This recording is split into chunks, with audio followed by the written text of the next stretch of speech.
بسم الله الرحمن الرحيم. الحمد لله رب العالمين والصلاة والسلام على رسوله النبي الكريم محمد وعلى آله وصحبه أجمعين ومن تبعهم بإحسان ودعا بدعوتهم إلى يوم الدين. أما بعد، فقال الله سبحانه وتعالى: فأعوذ بالله من الشيطان الرجيم. بسم الله الرحمن الرحيم. الحمد لله رب العالمين الرحمن الرحيم مالك يوم الدين إياك نعبد وإياك نستعين اهدنا الصراط المستقيم صراط الذين أنعمت عليهم غير المغضوب عليهم ولا الضالين آمين. صدق اللہ العظیم.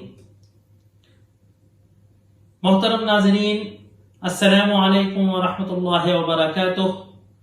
ہمارے اس تفسیر کے سلسلے میں، اس سلسلہ تفسیر میں کہ جو رمضان المبارک کے بعد شوال سے شروع ہوا تھا، اور ہر سنیچر، ہفتے کی ہر سنیچر اور ہر منگل کو 2 نشستیں آپ کے لیے اس یوٹیوب چینل کے اوپر تفسیر قرآن پاک کی پیش کی جا رہی تھی. ایک طویل عرصہ لگا چند لیکچر جو ہے قرآن کے تعارف میں اور ان ضروری علوم کو، ان ضروری بنیادی باتوں کو آپ تک پہنچانے میں لگے کہ جو قرآن کی تلاوت سے، قرآن کی تفسیر سے، قرآن فہمی سے پہلے سمجھنا ضروری تھی.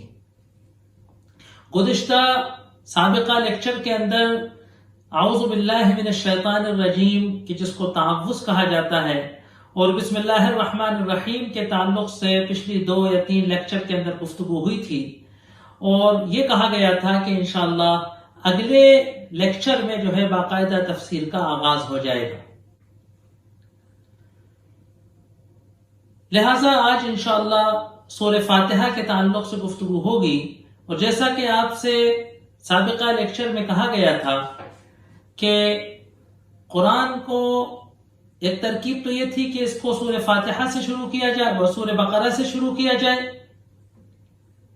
اور ترتیب سے شروع کیا جائے، اور ایک رائے یہ تھی کہ اس کو کسی اور طریقے سے شروع کیا جائے. تو بہت غور و خوض کے بعد کچھ احباب کے مشورے سے اس بات کو مناسب سمجھا گیا کہ ان صورتوں کو چنا جائے کہ جو قرآن جو نماز میں پڑھی جاتی ہیں. اس کی 2 خصوصیتیں ہیں. ایک خصوصیت تو یہ ہے کہ یہ صورتیں زمن نزول کے اعتبار سے آغاز وحی میں نازل ہوئی ہیں. جب قرآن کا ابتدا ہوا ہے تو یہ جو چھوٹی صورتیں ہیں آخری پارے کی، آخری منزل کی، یہ وہ ہیں کہ جو اسلام کے وحی، ان میں سے زیادہ تر صورتیں وہ ہیں کہ جو وحی کے آغاز میں نازل ہوئی ہیں. مکے کے ابتدائی دور میں، مکے کے ابتدائی 5 سال 6 سال کے اندر نازل ہوئی ہیں، جس میں عقیدے کے تعلق سے گفتگو ہوتی ہے، توحید کے تعلق سے گفتگو ہوتی ہے، رسالت کے تعلق سے گفتگو ہوتی ہے. گویا کہ انسان کی جو قرآن جو ذہن سازی کرنا چاہتا ہے اس تعلق سے اس میں گفتگو ہوتی. اور دوسری بات اس کا ایک امتیاز یہ ہے کہ یہ چھوٹی چھوٹی صورتیں ہیں، ہے نا. تو جب انسان تفسیر کا آغاز کرتا ہے، قرآن فہمی کا آغاز کرتا ہے، قرآن کو سمجھنے کی کوشش کا آغاز کرتا ہے، تو اس وقت یہ چھوٹی صورتیں اس کے لیے مناسب ہوتی. اسے لگتا ہے کہ میں نے قرآن کا ایک حصہ سمجھنے کی کوشش کی. چھوٹی ہونے کی وجہ سے ان کو حفظ کر لیا جاتا ہے، یاد کر لیا جاتا ہے. اور احادیث کے اندر جیسا آیا کہ طوال مفصل اور قصار مفصل اور صغار میں، تو یہ صورتیں نمازوں میں پڑھی جاتی ہیں. عام طور سے امام حضرات جب نماز مسجد میں پڑھاتے ہیں تو ان صورتوں کو پڑھتے ہیں، عامہ پارے کی صورتوں کو. اسی طریقے سے جب ہم لوگ اپنے گھر میں اپنی نماز پڑھتے ہیں، سنتیں پڑھتے ہیں، نوافل پڑھتے ہیں، تو انہی صورتوں سے جو ہے انہی صورتوں کو پڑھنے کا اہتمام کرتے ہیں. ایک مصلی کو جب یہ معلوم ہوگا، جب اس کے ذہن میں معانی کا استحضار ہوگا کہ اللہ تبارک و تعالیٰ مجھ سے کیا کہہ رہے ہیں، میں اللہ تبارک و تعالیٰ سے کیا گفتگو کر رہا ہوں، تو اس کی نماز کی کیفیت میں، اس کی اخلاص کی کیفیت میں، اس کے خشوع و خضوع کی کیفیت میں، توحید اور رسالت کی آیتوں میں، آخرت کی آیتوں میں، جنت و دوزخ کی آیتوں میں، اللہ تبارک و تعالیٰ کے مختلف اعمال کے تعلق سے انسان کو جو اللہ انجام بد سے ڈراتا ہے، جو دھمکی دیتا ہے، جو آگاہ کرتا ہے، اس کی کیفیت میں، بہت سارے نیک اعمال پر جو اللہ تبارک و تعالی نیکی کی اور نیکیوں کی اور جنت کی بشارت دیتا ہے اس کی آیات میں، اور بہت سارے مومنین کو جو خوشخبریاں دی جاتی ہیں اس کے تعلق سے کیفیت و جذباتیت جو انسان کی مسلی کی ہے، ایک مومن کی ہے، وہ بڑھ جاتی ہے۔ سورہ فاتحہ کے ساتھ مسئلہ یہ ہے کہ یہ قرآن کے آغاز میں بھی ہے اور یہ ان صورتوں میں بھی ہے جو نماز میں پڑھی جاتی ہیں، تو لہٰذا ہم نے افتتاح جو ہے تفسیر کا فاتحہ سے کرنے کی کوشش کی ہے۔ سورہ فاتحہ کی ایک خصوصیت ہے جو کسی دوسری سورت کو حاصل نہیں ہے، اور وہ یہ کہ نماز اس کے بغیر ادھوری ہے۔ اب ایک عجیب بات ہے کہ اللہ تبارک و تعالیٰ نے ہمیں یہ حکم دیا ہے، اللہ تبارک و تعالیٰ نے ہمیں یہ حکم دیا ہے کہ ہم ہر رکعت کے اندر، نماز کی ہر رکعت کے اندر، چاہے وہ فرض نماز ہو، چاہے وہ واجب نماز ہو، چاہے وہ مسنون نماز ہو، چاہے وہ مستحب و مندوب نماز ہو، ہر نماز کی ہر رکعت کے اندر ہم سورہ فاتحہ پڑھیں۔ اگر ایک مومن صرف فرائض پڑھتا ہے کسی وجہ اور مجبوری سے تو وہ 17 بار اس سورت کو دن میں دہراتا ہے۔ اگر سنن مسنونہ پڑھتا ہے تو اس میں جو ہے آپ 12 اور ملا لیجیے۔ اگر احادیث کے اندر جو اللہ کے رسول صلی اللہ علیہ وآلہ وصحبہ وسلم کے بارے میں آتا ہے، جو حضرت عائشہ صدیقہ رضی اللہ عنہ نے امہات المومنین نے بتایا 40 رکعت کا، تو گویا ایک مومن 25 بار، 30 بار، 40 بار، 45 بار، جتنی اللہ تبارک و تعالیٰ اس کو توفیق عطا کرتا ہے، فرض ہو کہ واجب ہو کہ سنتیں ہوں، مؤکدہ اور غیر مؤکدہ ہوں، چاہے نفلیں ہوں، چاہے نفلی عبادت ہو، جب نماز پڑھتا ہے اس سورت کو دہراتا ہے۔ آخر اس سورت میں ایسا کیا ہے؟ سوچنے کی بات ہے، ایک لاجیکل بات ہے کہ آخر اس صورت میں ایسا کیا ہے کہ جس کی وجہ سے اللہ تبارک و تعالیٰ نے ایک مرد مومن کو دن میں اتنے بار اس صورت کو دہرانے کا، اس صورت کو گرداننے کا جو ہے ہم کو حکم دیا ہے۔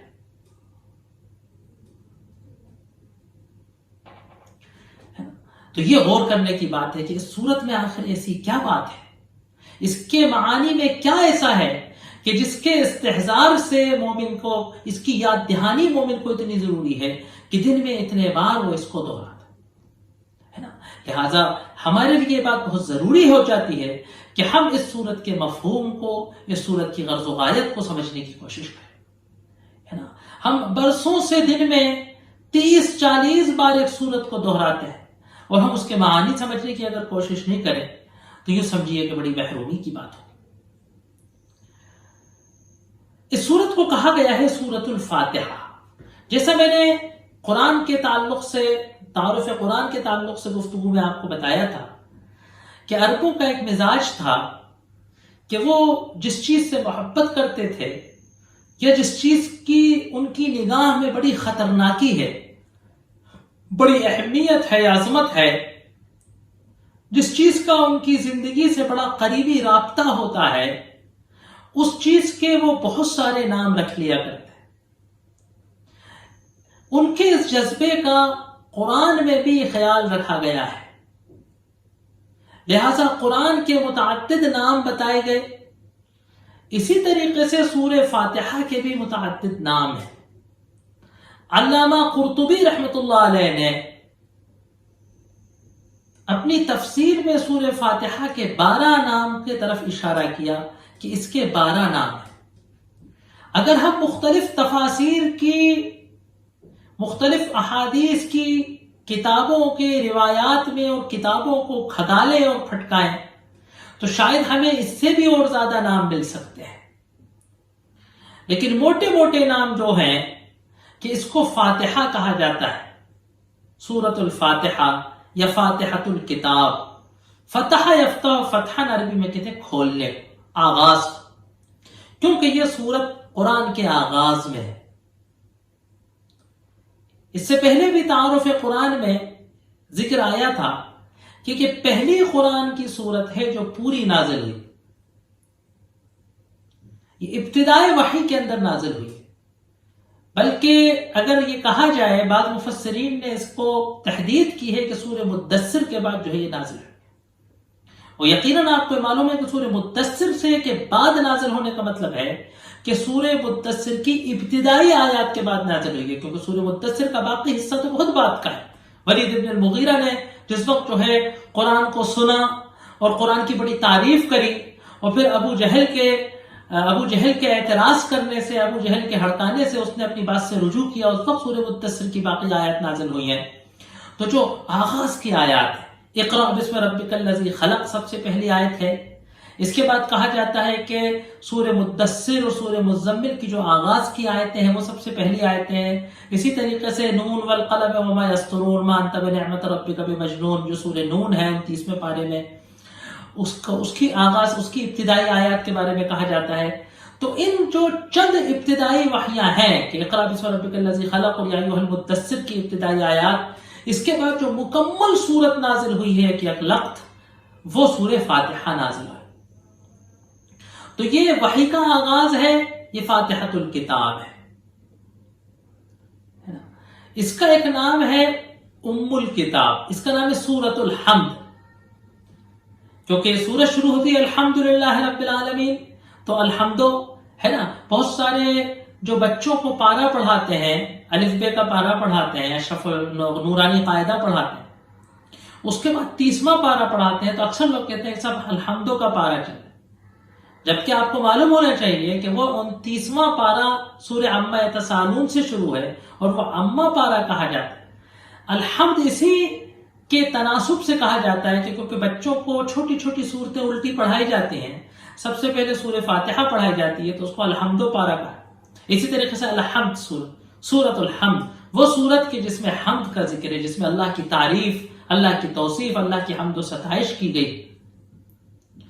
اس کو ام الکتاب کہا گیا ہے نا. اصل میں ام الکتاب بھی کہا گیا ہے اور اس کو ام القرآن بھی کہا گیا ہے. عربوں میں مزاج تھا، عربی زبان کا ایک مزاج ہے کہ جو کوئی مرکز کی حیثیت جو چیز رکھتی ہے، جو چیز مرکز کی حیثیت حاصل کرتی ہے، اس کو کہا جاتا ہے، ماں. عام طور سے عرب جو ہے وہ بھیڑیں پالا کرتے تھے، اور جو لوگ بھیڑوں کے گلے پالتے ہیں ان کو انداز ہوگا کہ ایک اس میں مین مادہ ہوتی ہے جس کو ام القطیع کہا جاتا ہے، ریوڑ کی ماں کہا جاتا ہے عربی میں. عام طور سے ایک طریقہ ہوتا ہے کہ اس ماں کو اگر آپ کسی کھوٹے سے باندھ دیں تو ساری ریوڑ اس کے آس پاس کھڑی رہتی، اور اگر آپ اس مرکزی بھیڑ کو ہٹا دیں تو ساری ریوڑ اس کے ساتھ، ساری بھیڑیں اس کے ساتھ ساتھ چلتی رہتی. تو جو مرکز کی محور کی حیثیت حاصل کرتی ہے، جو بنیاد پوائنٹ ہے کہ سب اس کے آس پاس ہے، تو اس کو عربی میں کہا جاتا ہے. تو ام الکتاب، قرآن جو ہے کتاب، اس کی اس کی اساس، اس کی بنیاد. اسی طریقے سے ام القرآن کہ قرآن کی بنیاد، اس کو اساس کہا گیا ہے. اساس کہتے ہیں بنیاد کو، فاؤنڈیشن کو. تو اساس کہا گیا ہے اور اساس القرآن بھی کہا گیا. حدیث کے اندر آیا کہ اساس القرآن سورۃ الفاتحہ و اساس الفاتحہ بسم اللہ الرحمن الرحیم. تو اس کو اساس بھی کہا گیا. اس کو شافیہ کہا گیا.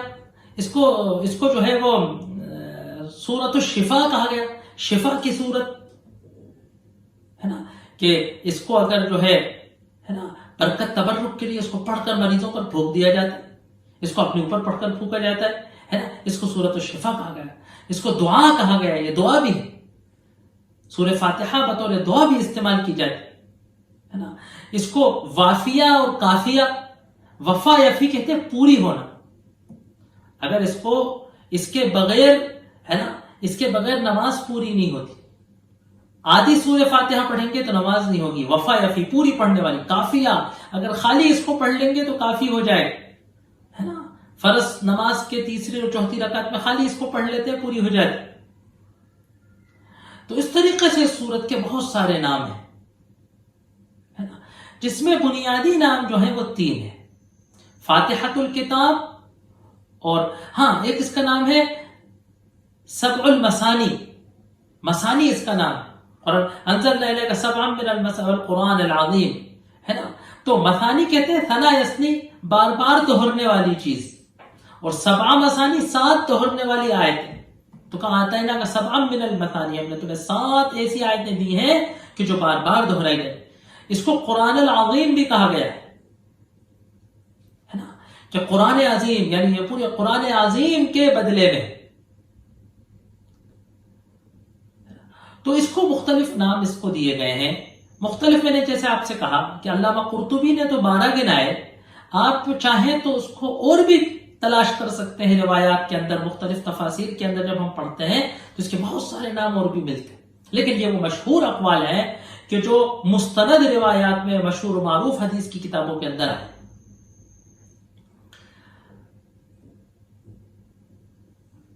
اگر آپ دیکھیں کہ سورہ فاتحہ قرآن کے دیباچے کے طرح ہے، ہر کتاب پر ایک دیباچہ ہوتا ہے نا، پیش لفظ ہوتا ہے جس کو عربی میں مقدمہ کہتے ہیں، جس کے اندر کتاب لکھنے والا چند باتیں بتانا چاہتا ہے. 500-600 صفحے کی کتاب ہوتی ہے، 5 صفحے 10 صفحے کا مقدمہ ہوتا ہے. ہزاروں صفحے کی کتاب ہوتی ہے، کبھی صفحے 2 صفحے 4 صفحے کا مقدمہ ہوتا ہے. مقدمہ جو ہے یہ مصنف کی غرض و غایت کو، مصنف کے انداز کو، اور ایک قاری کی نگاہ میں مصنف کے معیار کو طے کرتا ہے. مقدمہ پڑھ کر انسان یہ طے کرتا ہے، یہ فیصلہ کرتا ہے کہ میں اس کتاب کو پڑھوں گا کہ نہیں پڑھوں گا. مقدمے میں بنیادی طور پر چند امور کی 2-3 باتوں کا خیال رکھا جاتا ہے. پہلی بات تو مقدمے میں یہ پیش کرنے کی کوشش کی جاتی ہے کہ مصنف اس کتاب کے لکھنے سے اپنی غرض و غایت کو بیان کرنا چاہتا ہے کہ اس نے اس کتاب کو کیوں لکھنا چاہا، یا اس نے اس کتاب کو کیوں لکھنے کی کوشش کی، کیا وہ اس سے حاصل کرنا چاہتا ہے.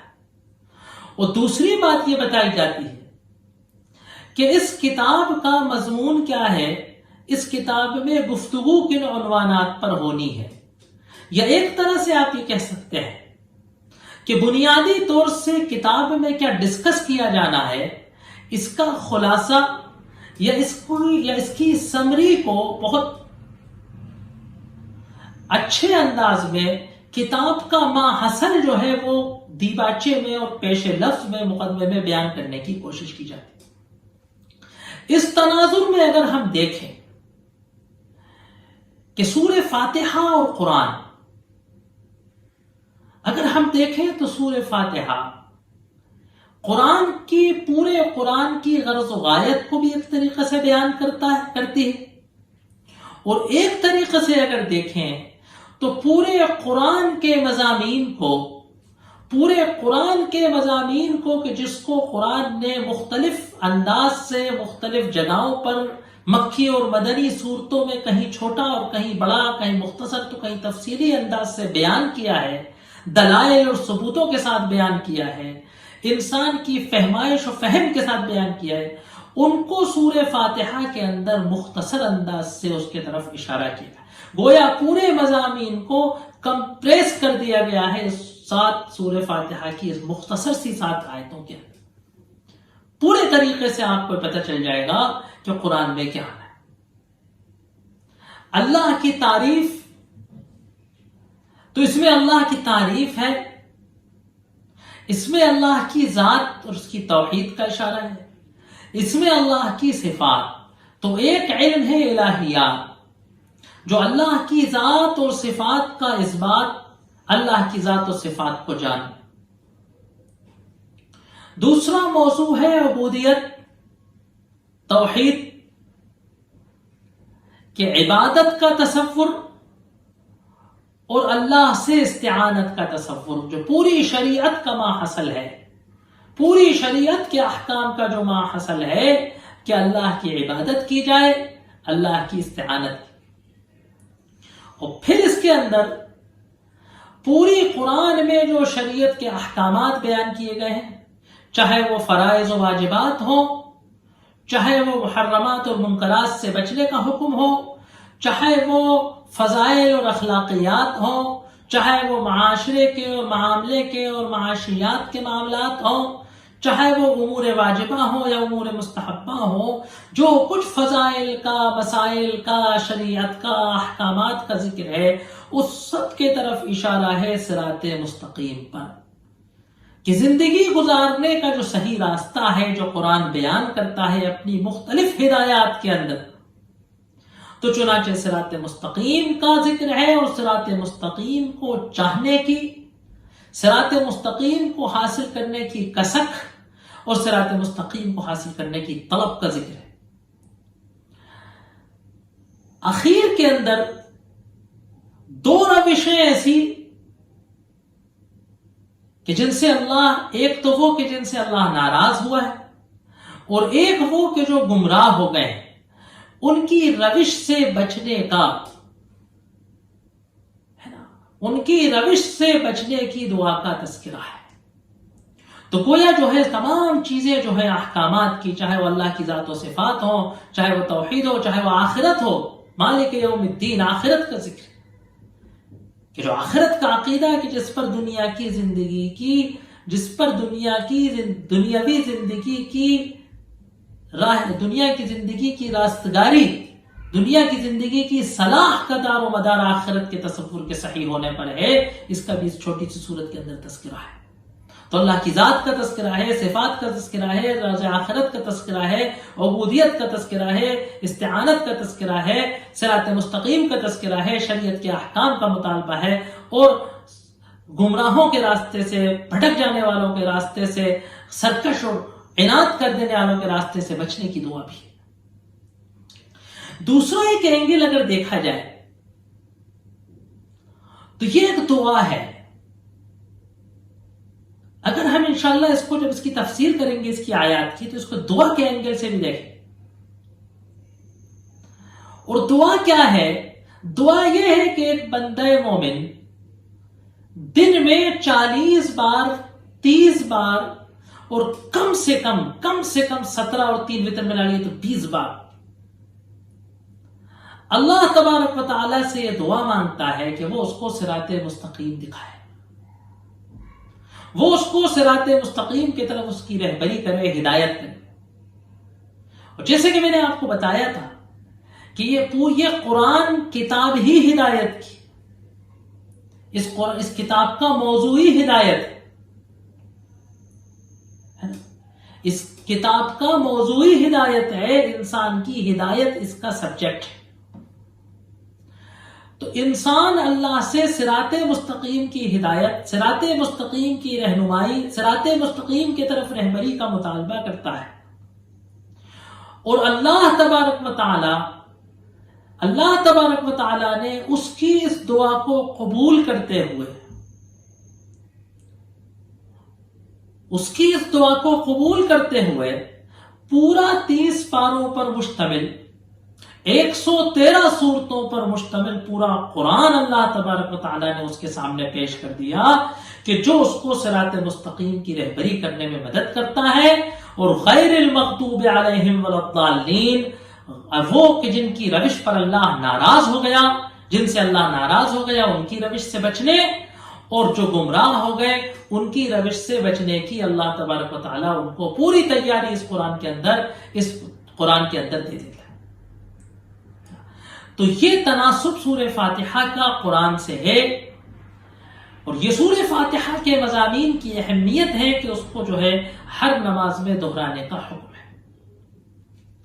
2-3 چھوٹے چھوٹے مسئلے ہیں جو سورہ فاتحہ سے متعلق ہیں، اور جیسے کہ میں اکثر کہا کرتا ہوں کہ معلومات کے وسائل کے بڑھ جانے کی وجہ سے، سوشل میڈیا کے وسائل کی بڑھ جانے کی وجہ سے وہ عام لوگوں میں بڑے عام ہو جاتے ہیں، اور وہ مسائل کے جو علماء کے درمیان کتابوں میں لکھے ہوئے تھے، اسکالروں کے درمیان رسہ کشی کے تھے، لیکن عام زندگی کے اندر وہ اختلاف کی بات نہیں تھی، وہ ایک تذبذب و شک کی نوعیت میں آ جاتے۔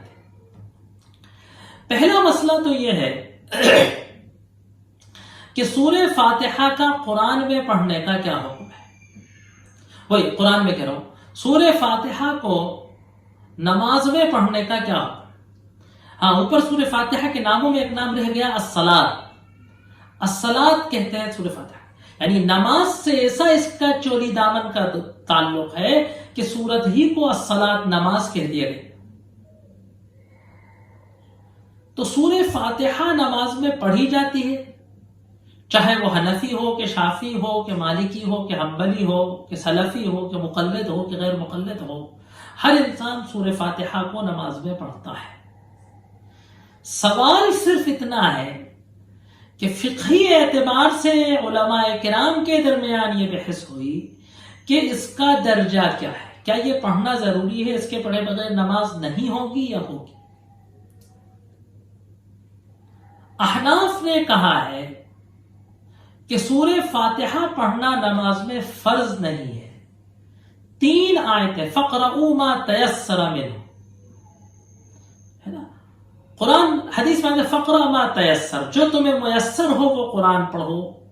تو اس لیے کہا کہ 3 آیتیں پڑھنا فرض ہے، سورہ فاتحہ پڑھنا واجب ہے.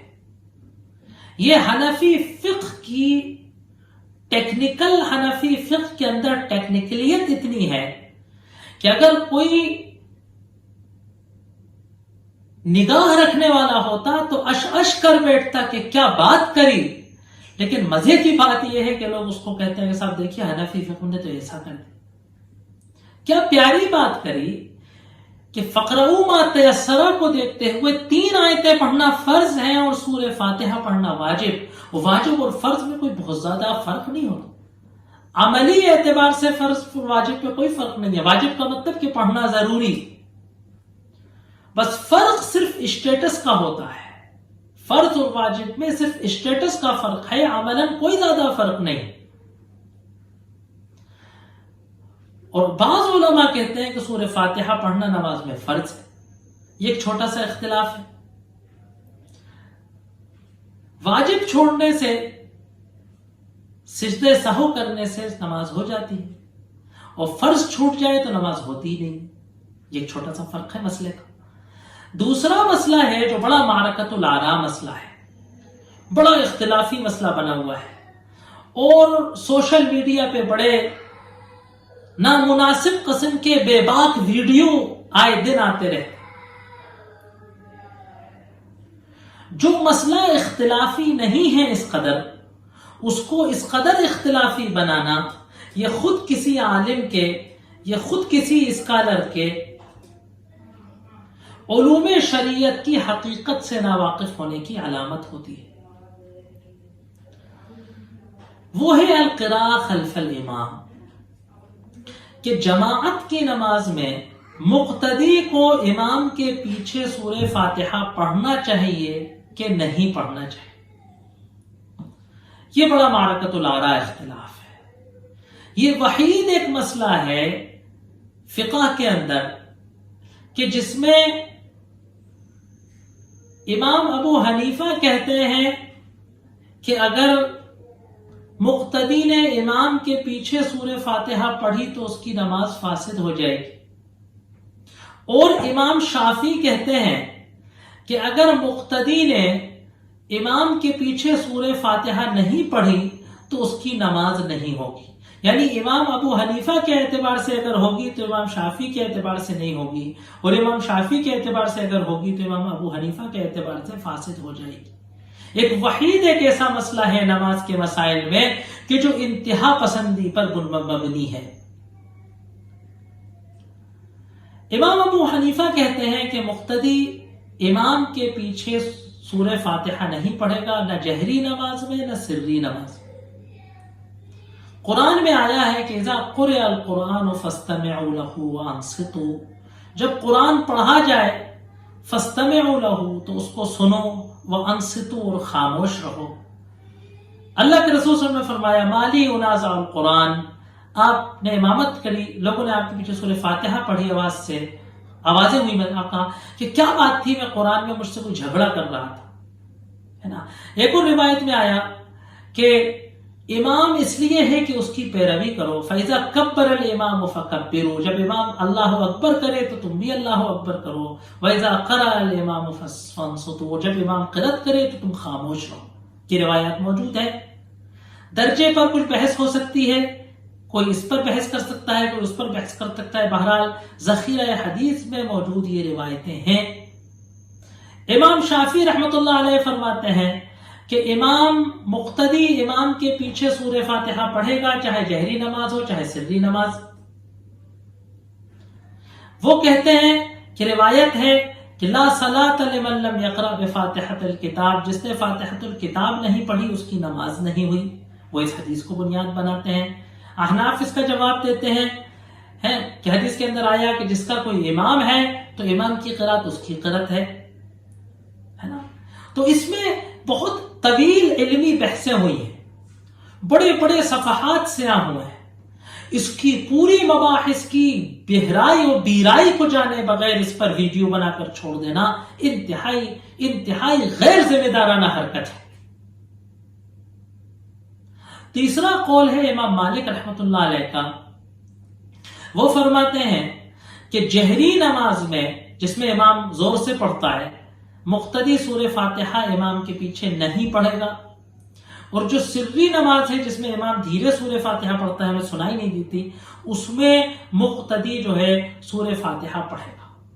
ایک بڑی تعداد علماء کی ایسی ہے کہ جو اس مسئلے کے طرف نہیں ہے۔ بہت سارے احناف کے علماء اور شوافے کے علماء بھی ایسے ہیں جو کہتے ہیں کہ حنفی اور شافعی فقہ میں جو انتہا پسندی کی رائے تھی، اس میں درمیانی رائے امام مالک کی، بہت لوگ اس رائے پر عمل کرتے ہیں نا۔ تو جیسے میں نے آپ سے کہا کہ یہ شروع صدی پہلی صدی سے صحابہ کے دور سے اختلاف چلا رہا ہے۔ آپ چاہیں کہ مجھ جیسا کم علم انسان، مجھ جیسا ایک طالب علم، ادنا سا ایک طالب علم، تفسیر و حدیث کی ایک بالکل علماء کی قدموں کی دھول بھی جو نہ ہو، وہ اس میں کوئی فیصلہ کر دے، ہے نا، تو یہ بڑی نادانی کی بات ہوگی۔ یہ ہمارے بارے میں آپ کی بہت زیادہ غلط فہمی ہوگی، اور ہم آپ کی اس غلط فہمی سے خوش ہو کر اگر یہ عمل کرنے لگیں تو ہمارا اپنے بارے میں بہت بڑے دھوکے کا شکار ہونا ہوگا۔